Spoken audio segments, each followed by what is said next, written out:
లోపలికి వెళ్లకుండా చూసి అభిమన్యుడు చచ్చిపోవడానికి కారణమయ్యాడు. అందుకనే సైంధవుడిలో అడ్డుపడ్డాడంటారు. రాత్రి శిబిరానికి తిరిగి వచ్చినటువంటి అర్జునుడు ఏడిచాడు, కొడుకు చచ్చిపోయాడని. ఏడిచి మీరు నలుగురు ఎందుకు వెళ్ళి రక్షించలేదని అడిగాడు అన్నల్ని. సైంధవుడు అడ్డుపడ్డాడు, అతనికి వరం ఉందన్నారు.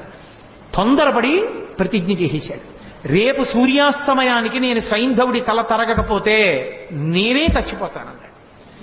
అర్జునుడు బానే పడుకున్నాడు ఆ రాత్రి, కృష్ణుడు నిద్రపోలేదు.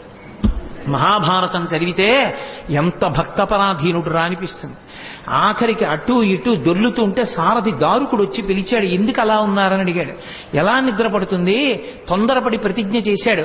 ద్రోణాచార్యుల వారు తక్కువడా, అర్జునున్నొక్కడిని ఆపేస్తే చాలు, రేపు ఖచ్చితంగా అర్జునుడు చచ్చిపోతాడు.